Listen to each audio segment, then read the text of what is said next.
നാശത്തിൻ്റെയും ആൾനാശത്തിൻ്റെയും വാർത്തകൾ കൂടുതലായി വരുന്ന മണിക്കൂറാണ്. അത് അധികം അങ്ങനെ മുന്നോട്ടേക്ക് മരണസംഖ്യ വളർന്നു വലുതായി മുന്നോട്ടേക്ക് പോവാതിരിക്കട്ടെ എന്ന് മാത്രമേ സമാധാനകാംക്ഷികൾക്ക് നമുക്ക് ആഗ്രഹിക്കാൻ കഴിയുകയുള്ളൂ.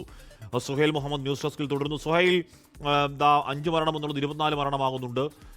ഇത്തരത്തിലുള്ള ആക്രമണങ്ങൾ തുടരുകയാണെങ്കിൽ ഏതെങ്കിലും ഇപ്പോൾ നമുക്കറിയാത്ത ജനവാസ മേഖലകളിലേക്ക് കൂടി മിസൈലുകൾ ഇന്റർസെപ്റ്റ് ചെയ്യാതെ പോയി വീഴുകയാണെങ്കിൽ ഉണ്ടാകാൻ പോകുന്ന സ്വാഭാവികമായി മരണം വല്ലാതെ ഉയരാൻ പോകുന്നു എന്നുള്ളതാണ് അതിന്റെ സങ്കടകരമായ ആഫ്റ്റർമാത്ത്. സുഹൈൽ, തീർച്ചയായും വിഷമകരമായി തന്നെ പറയട്ടെ, 24 മരണം സംഭവിച്ചിരിക്കുന്നു. ഈ പറഞ്ഞതുപോലെ തന്നെ ഈ പറയുന്ന ഇസ്രായേൽ ഇറാൻ നടത്തിയിരിക്കുന്ന ഒരു പ്രിസൈസായ അറ്റാക്ക് അല്ല, ഒരു യുദ്ധ പ്രഖ്യാപന നിലയ്ക്ക് വ്യാപകമായി ജനവാസ മേഖലയടക്കം ആക്രമണം നടത്തി എന്നതിൻ്റെ ഞെട്ടിക്കുന്ന വിവരങ്ങളാണ് ഈ ഘട്ടത്തിൽ വരുന്നത്. അതുകൊണ്ട് തന്നെയാണ് സ്കൂളുകളിൽ വിദ്യാർത്ഥികൾ പഠിക്കുന്ന സ്കൂളിൽ ആക്രമണം നടത്തുക. ഒരു യുദ്ധരംഗത്തും ഒരു യുദ്ധനീതിയും ഇല്ലാത്ത കാര്യമാണ് ആ ചെയ്തിരിക്കുന്നത്. അവിടെയാണ് ഇപ്പോൾ 24 കുട്ടികൾ മരിച്ചിരിക്കുന്നത്. അതായത് പ്രിസൈസായി വേണമെങ്കിൽ ഇസ്രായേൽ ആക്രമിക്കാറുണ്ട്. ഇപ്പോൾ കമനയാണ് ലക്ഷ്യമിട്ടതെങ്കിൽ, പെസഷ്കിയാണ് ലക്ഷ്യമിട്ടതെങ്കിൽ അങ്ങനെ പ്രിസൈസായി ആക്രമിച്ച് ടാർഗറ്റ് അച്ചീവ് ചെയ്ത് നമ്മൾ കണ്ടതാണ് ഇറാൻ. പക്ഷേ ഇവിടെ ഇസ്രായേൽ അച്ചീവ് ചെയ്ത് നമ്മൾ കണ്ടത്. പക്ഷേ ഇവിടെ ഇസ്രായേൽ ലക്ഷ്യമിട്ടതായിരുന്നില്ല, ഒരു മാസീവായ ഡിസ്ട്രക്ഷൻ ആയിരുന്നു, ഒരു വലിയ പ്രത്യാഘാതം ഉണ്ടാക്കുന്ന സ്ഫോടനമായിരുന്നു ലക്ഷ്യമിട്ടത്. അത് തന്നെയാണ് അവിടെ നടത്തിയിരിക്കുന്നതാണ്. ഇപ്പോൾ കാഷ്വാലിറ്റികളുടെ എണ്ണം വരുമ്പോൾ നമുക്ക് മനസ്സിലാക്കാൻ കഴിയും. നമ്മൾ നേരത്തെ പറഞ്ഞു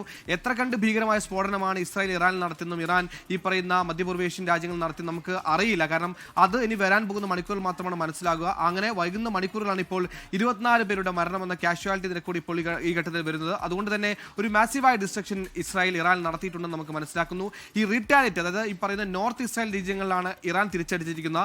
അവിടെ ഏതെങ്കിലും കാഷ്വാലിറ്റി ഉണ്ടായിട്ടുണ്ട്, അവിടെ എത്രത്തോളം നാശനഷ്ടങ്ങൾ ഉണ്ടായിട്ട് നടക്കുന്ന കാര്യങ്ങളും നമുക്ക് ഈ ഘട്ടത്തിൽ ലഭ്യമല്ല. ഇപ്പോൾ ഈ പറഞ്ഞതനുസരിച്ചാണ് ഇപ്പോൾ 24 പേരുടെ മരണമാണ് നമുക്ക് ഔദ്യോഗികമായി ലഭിക്കുന്നത്. ഈ പറയുന്നത് അനുസരിച്ചാണെങ്കിൽ ഇതിനപ്പുറത്തേക്ക് നിരക്കുണ്ടാകും. സ്കൂളിലെ ആക്രമണം നടന്നിട്ടുണ്ടെങ്കിൽ സ്വാഭാവികമായും ജനവാസ മേഖലയിൽ തന്നെ ആയിരിക്കും ഇസ്രായേൽ ആക്രമണം നടന്നിട്ടുണ്ടാകുക. റീറ്റാലിയേഷനും സമാനമായി ഇസ്രായേലിനെയും ജനവാസ മേഖലയിലാണോ നടന്നിട്ടുണ്ടെന്ന കാര്യത്തിൽ കൂടി വ്യക്തത വരാനുണ്ട്. അതായത് മണിക്കൂറുകൾ കഴിയും തോറും നമുക്ക് ഇതിന്റെ കാഷ്വാലിറ്റികളുടെ എണ്ണം കൂടുതലായിട്ട് ഈ പറയുന്ന കാഷ്വാലിറ്റി അനുസരിച്ചുള്ള അല്ലെങ്കിൽ എത്രത്തോളം നാശനഷ്ടമുണ്ടാകുന്ന കാര്യങ്ങൾ ഇനി വരുന്ന മണിക്കൂറുകൾ ലഭ്യമാകുകയുള്ളൂ.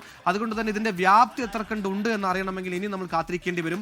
നേരത്തെ നമ്മൾ സൂചിപ്പിച്ചത് ലോകരാജ്യങ്ങളും ഇതുമായി ബന്ധപ്പെട്ട് രംഗത്ത് വരുന്നില്ല, സമാധാന ചർച്ചയ്ക്ക് ഒരു കോൾ പോലും എടുക്കുന്നില്ലാണ്. ഈ ഘട്ടത്തിൽ ഇപ്പോൾ അശ്വിനി നേരത്തെ സൂചിപ്പിച്ച പോലെ റഷ്യ ഈ പറയുന്ന ഇറാൻ അമേരിക്ക ഇസ്രായേൽ യുദ്ധം, ഇസ്രായേൽ സംഘർഷം വളരെ വേഗത്തിൽ ചർച്ച ചെയ്ത് പരിഹരിക്കണം എന്ന ആവശ്യവുമായ ഒരു ഫസ്റ്റ് സ്റ്റെപ്പ് എന്ന രീതിയിൽ അങ്ങനെ നെഗോഷിയേഷൻ ഉണ്ടാകണമെന്ന ഒരു ആവശ്യവുമായി ഉയർത്തി റഷ്യയെങ്കിലും വരുന്നു. അതേ ഘട്ടത്തിൽ ഒരു നെഗോഷിയേഷൻ ചാർജ് ഏറ്റെടുക്കാൻ തയ്യാറെന്ന രീതിയിൽ ഇപ്പോൾ ഇന്തോനേഷ്യൻ പ്രസിഡന്റും രംഗത്ത് വരുന്നു. നമുക്കറിയുന്ന പോലെ തന്നെ ഇറാനെയും അമേരിക്കയും ഈ ആണവായുധ ചർച്ചയുമായി ബന്ധപ്പെട്ട് ടേബിളിൽ ഇരുത്തിയത് ഒമാൻ എന്നൊരു ചെറു രാജ്യമാണ്. അതേപോലെ തന്നെ ഇപ്പോൾ ഒരു സമാധാനത്തിന് ഇന്തോനേഷ്യ എന്നൊരു വലിയ രാജ്യം രംഗത്തേക്ക് വരുന്നു. എത്ര കണ്ട് ഈ നെഗോഷിയേഷൻ ചർച്ചകൾ ഫലപ്രദമാകുമോ എന്നുള്ളത് നമുക്ക് ഈ ഘട്ടത്തിൽ പറയാൻ പറ്റില്ല. പക്ഷേ ഇന്തോനേഷ്യ നോർവേ വരുന്നുണ്ട്. Norway says Israel strikes on ban Iran breach international law. Norway പറയുന്നുണ്ട്, ഇന്തോനേഷ്യ പറയുന്നുണ്ട്. പക്ഷേ ഇന്തോനേഷ്യയും നോർവേയും ഒക്കെ എത്രത്തോളം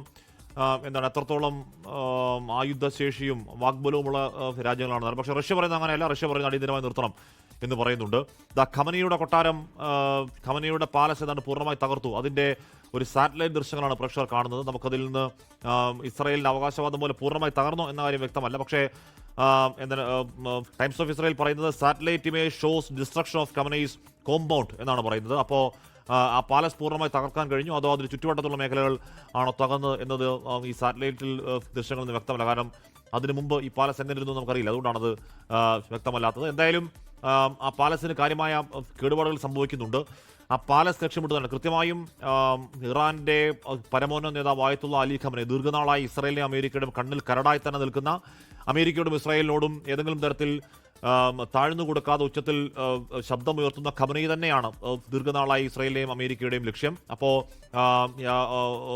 ഖമനയെയും അവിടുത്തെ പ്രസിഡന്റ് മസൂദ് പെസഷ്കിയാനെയും ലക്ഷ്യമിട്ടായിരുന്നു ആക്രമണം എന്ന് ഇസ്രായേലും അമേരിക്കയും കൃത്യമായി തന്നെ പറയുന്നുണ്ട്. പ്രേക്ഷകർ ഈ കാണുന്നത് ഇറാന്റെ പരമോന്നത നേതാവ്, അവിടെ ഇസ്ലാമിക വിപ്ലവത്തിന് ശേഷം പരമോന്നത നേതാവ് എന്ന് പറയുന്ന വലിയ പദവിയാണ്. അവിടുത്തെ ഏറ്റവും പരമാധികാരിയുടെ കൊട്ടാരമാണ്. കൊട്ടാരത്തിന് മുകളിലേക്ക് ഇസ്രായേൽ അമേരിക്ക സംയുക്ത വ്യോമാക്രമണത്തിൽ അത് തകർന്നു. 100% ക്ലാരിറ്റിയോടുകൂടിയുള്ള പ്രിസിഷൻ അറ്റാക്ക് ആയിരുന്നു എന്നാണ് അമേരിക്കയും ഇസ്രായേലും അവകാശപ്പെടുന്നത്. പക്ഷേ അപ്പോഴും ആയത്തുള്ള അലി ഖമനയ്ക്ക് എന്തെങ്കിലും സംഭവിച്ചിട്ടുണ്ടോ എന്ന കാര്യത്തിൽ ക്ലാരിറ്റി ഇപ്പോഴും വന്നിട്ടില്ല എന്നാണ് ഇസ്രായേൽ പറയുന്നതും. അതിൻ്റെ കാര്യത്തിൽ കൂടുതൽ വ്യക്തത എന്തായാലും വരട്ടെ. എന്തായാലും ആ യുദ്ധ സാഹചര്യം ആ മേഖലയിൽ വളരെ കൃത്യമായി തന്നെ തുടരുന്നു എന്ന് വേണം മനസ്സിലാക്കാൻ.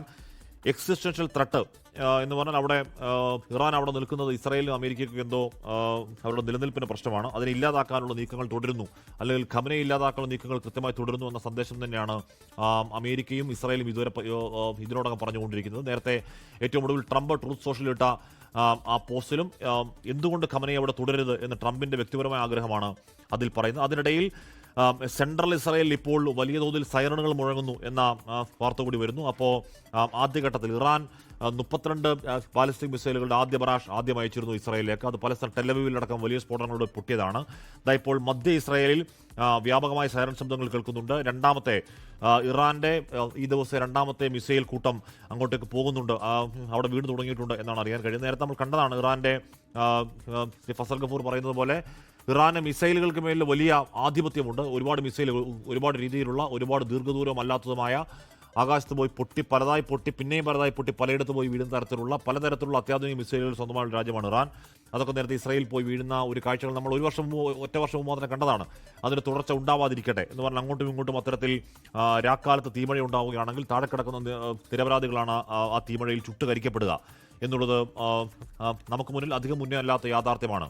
അബുദാബി ഇതിനിടയിൽ പറയുന്നത് ഏതെങ്കിലും തരത്തിൽ വ്യാജ വാർത്തകളിൽ വിശ്വസിക്കരുത്, സ്ഥിതിഗതികൾ നിലവിൽ ശാന്തമാണ്, ഏതെങ്കിലും തരത്തിൽ ആശങ്കപ്പെടേണ്ട സാഹചര്യമില്ല എന്നാണ് UAE ഇപ്പോൾ പറയുന്നത് എന്നാണ് അജ്മനിൽ നിന്ന് കിട്ടുന്ന വിവരം. നിലവിൽ യാതൊരു പ്രശ്നവുമില്ല എന്നാണ് അജ്മനിൽ നിന്ന് കിട്ടുന്ന വിവരം. വ്യാജ വാർത്തകളിൽ പരിഭ്രാന്തരാകരുത്, രാജ്യം സാധാരണ നിലയിലാണെന്നാണ് അബുദാബി നൽകുന്ന നിർദ്ദേശം. അതേസമയം സംശയാസ്പദമായ വസ്തുക്കളിൽ തുടരുത് എന്ന മുന്നറിയിപ്പുമായി UAE emergency crisis and disaster management authority പറയുന്നു.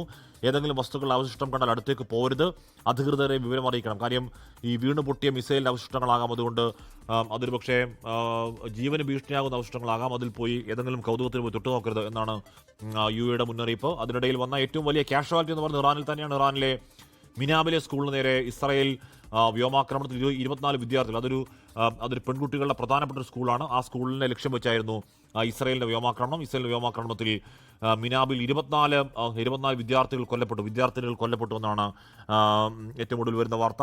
ഈ മിനാബിലെ സ്കൂളിൽ IRGCക്ക് സൈനിക കേന്ദ്രമുണ്ട് എന്നൊരു വിവരം കൂടി ഇപ്പോൾ വരുന്നുണ്ട്. IRGCയുടെ പ്രതികരണം വരുന്നത് IRGC ഇറാൻ റവല്യൂഷണറി ഗാർഡിന്റെ ഇറാന്റെ ഒഫീഷ്യൽ സൈന്യത്തിന്റെ ഒഫീഷ്യൽ സ്ഥിരീകരിക്കുന്ന വിവരം പുറത്തു വരുന്നത് ശത്രുവിന്റെ പരാജയം ഉറപ്പാക്കും വരെ തിരിച്ചെടുത്ത് തുടരും എന്നതാണ് ഇറാന്റെ IRGCയുടെ ഏറ്റവും ഒടുവിലത്തെ മുന്നറിയിപ്പായി വരുന്നത്.